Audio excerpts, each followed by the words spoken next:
अस्सलामु अलैकुम वरहमतुल्लाहि ताला वबरकातुहू। अलमुस्तग़ास इला हज़रत अल्लाह ताला अस्सलातु वस्सलामु अलैका या रसूल अल्लाह सल्लल्लाहु अलैहि व अला आलिहि व अस्हाबिहि व बारिक वसल्लम। मुअज़्ज़ज़ व मुकर्रम सामईन व नाज़रीन इकराम, प्रोग्राम आपके मसाइल और उनका हल में एक मरतबा फिर से आप सबका खैर मक़दम है। मुझे अक्सर ये सवाल जो है व्हाट्सएप पर आता है कि नज़र उतारने का कोई एक बेहतरीन तरीक़ा बताइए, नज़र बद से बचने का कोई बेहतरीन वजीफ़ा बताइए, नज़र बद से बचने के लिए, जादू से, सहर से बचने के लिए कोई एक आयत की जो है ना हमें इजाज़त दीजिए या उसका एक वजीफ़ा बताइए कि जिससे हम पर जो नज़र बद हो वो ख़त्म हो जाए। तो आज आपको एक ऐसा ही वजीफ़ा मैं बताने जा रहा हूँ जो एक कुरानी वजीफ़ा है। वज़ाइफ़ में सबसे पहले कुरान पाक को अगर ज़्यादा तरजीह दी जाए तो ये दीगर वज़ाइफ़ से अफज़ल व आला होता है। तो इसीलिए आज आपको एक कुरानी वजीफ़ा देने जा रहा हूँ। अगर आप इसके ऊपर अमल कर लेते हैं तो इंशाअल्लाह तबारक व तआला नज़र बद, सहर, आसेब, जादू वग़ैरह से इंशाअल्लाह तबारक व तआला आप बिल्कुल महफूज हो जाएंगे। मुअज़्ज़ज़ व मुकर्रम सामईन व नाज़रीन इकराम, नज़र बद, नज़र बद क्या है? नज़र बद हदीस मुबारका से जो है ना साबित है और रसूलुल्लाह सल्लल्लाहु अलैहि वसल्लम के फरमान के मुताबिक नज़र बद इंसान को लगती है और नज़र बद कभी कभी ये इंसान को मौत के घाट भी उतार देती है।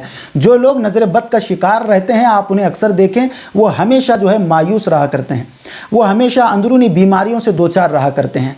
वो जब खाते भी हैं तो खाना जो है ना उनके जिस्म को लगता नहीं है, जब गोलियां भी खाते हैं तो गोलियां भी उनके जिस्म को नहीं लगती। अक्सर आप ऐसे अमराज वालों को देख पाएंगे कि जिनके अंदर जो है ना ये अमराज जो है ना आपको मिलेंगे। लेकिन इसका एक बेहतरीन तरीक़ा ये है कि आप नमाज पंजेगाना यानी 5 वक्ता नमाज़ों की अगर आप पाबंदी करते हैं तो बहुत अच्छी बात है और पाबंदी करनी भी चाहिए, क्योंकि सारे वज़ाइफ़ से बढ़कर वजीफ़ा ये नमाज है। नमाज पढ़ते हुए आप एक आयत मुबारका जो कुरान मुक़द्दस की है मैं वो आपको बता दूंगा। आप 11 मरतबा अव्वल आखिर 11 मरतबा दुरूद शरीफ पढ़कर अगर आप इसको अपने विर्द में रखेंगे तो इंशाअल्लाह तबारक व तआला ना कोई नज़र बद, ना कोई सहर, ना कोई आसेब, ना कोई जादू जो है आप पर असर करेगा। अब वो आयत मुबारका क्या है? वो आयत मुबारका है पारा नंबर 29 सूरह कलम, आयत नंबर 51 और 52। ये सिर्फ 2 आयतें हैं। पढ़ने का तरीक़ा क्या है? 5 वक्ता नमाज़ों के हर नमाज के बाद आप पढ़ लें। अगर आप हर नमाज के बाद नहीं पढ़ सकते तो सुबह और शाम 2 मरतबा फ़िक्स कर लें। पढ़ने से पहले 11 बार दुरूद शरीफ, पढ़ने के बाद 11 बार दुरूद शरीफ, बीच में इस आयत मुबारका को 11 मरतबा जो है ना आप पढ़ें। अब वो आयत मुबारका क्या है? बिस्मिल्लाहिर्रहमानिर्रहीम। व इन यकादुल्लज़ीना कफ़रू लयुज़लिक़ूनका बिअबसारिहिम लम्मा समिउज़्ज़िक्रा व यक़ूलूना इन्नहु लमजनून वमा हुवा इल्ला ज़िक्रुल लिल आलमीन। ये आयत मुबारका जो आपको स्क्रीन पर नज़र भी आ रही है, आप इस आयत मुबारका को जो है 2 आयतें हैं ये, इनको 11 मरतबा जो है ना आप पढ़ लें। अव्वल आखिर 11 बार दुरूद शरीफ पढ़ लें, फिर उसको अपने हथेलियों पर फूंक कर अपने चेहरे पर मल लें, फिर और एक मरतबा फूंक कर अपने जिस्म पर मल लें, फिर और एक मरतबा फूंक कर अपने सारे जिस्म पर जहाँ तक आपके हाथ जाते हैं वहाँ तक आप जो है ना इसको मल लें।